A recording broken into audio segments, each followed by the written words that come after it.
A month that has seen plenty of controversy around the NFL. Stories of the players doing the right thing, and there are many of them, have gone under the radar. Here's Rick Riley on a Jets wide receiver who has made a commitment to children in another country with desperate circumstances. This is David Nelson.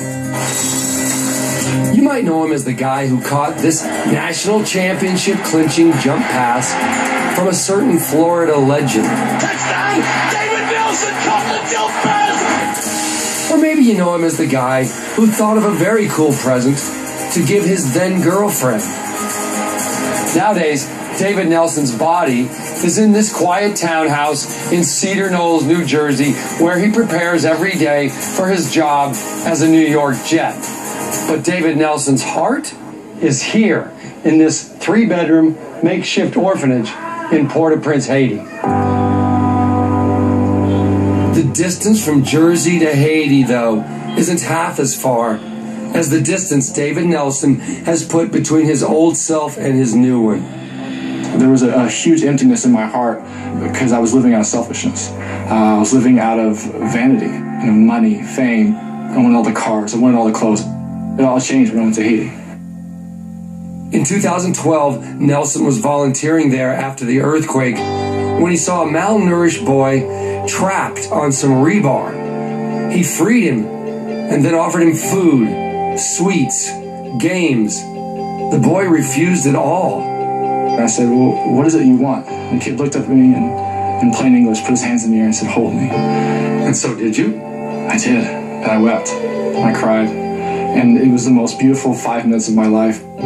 It opened my eyes to a different perspective, a new understanding that the greatest human need is love. Nelson decided then and there to try to help the nearly 500,000 orphans in Haiti, the poorest country in the Western Hemisphere. He and his brother Patrick started a foundation called I'm Me and rented a house in Port-au-Prince. Their lives changed forever one day this June. We get a phone call from a local Haitian that tells us there's 5 kids on the verge of death. When they got there, it wasn't 5, it was 9. From infants up to 8 years old. They were living in filth, an orphanage that existed entirely for milking donations out of American aid groups. It just reeked of urine, it reeked of BO. You just saw kids that looked like they hadn't eaten in a few days. You saw kids that weren't really kids. Kids were sleeping on concrete. They didn't even have pillows, didn't have mattresses. The rugs had roaches all over it and flies were everywhere, and their bathroom was a little hole in the corner of the room. Were they for sale? Yes. And did they let you walk out with the kids? They absolutely didn't, and they kept actually calling our house and making threats. What kind of threats? Unless you give us the kids back, we're going to send people with guns to your house. The end. Luckily, no one ever did. The end. Amazing, isn't it? With the help of a Haitian staff and some American volunteers, 2 single brothers are raising 9 kids whom they plan to adopt.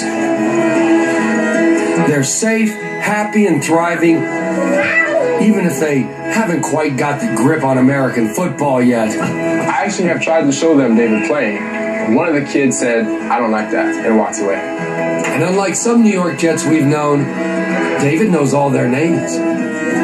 Jemima, Taina, Georgina, Walencia, Witsa, Wilson, Dede, Bensley, Prosper. To be able to hold them and to tell them that I'm proud of them. To be able to hold them and tell them that I love them.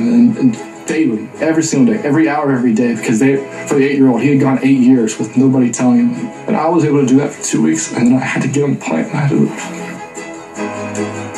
After those 2 brief weeks with his new kids, Nelson had to leave Haiti and get to Jets training camp. He aches for them every day. Bonsoir, Dede.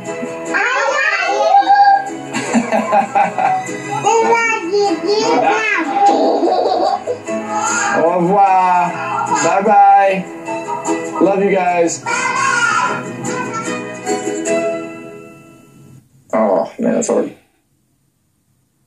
It's hard not being there. It's hard having to see it on a computer screen, and everything in part of me wants to be there with them and wants to hold them and tell them how special they are to me. And you know, it's tough. Not every NFL player gives the league a black eye. Some give it hope. The resiliency that they have, I carry that with me when I'm in my day-to-day life. When I come over to Haiti and I'm thinking I'm changing their lives, and in actuality, they're changing my life. David Nelson always thought he was a good receiver, but it took kids in Haiti to make him realize that he was also a good giver. But I wonder what those kids' favorite team is. J-E-T-S.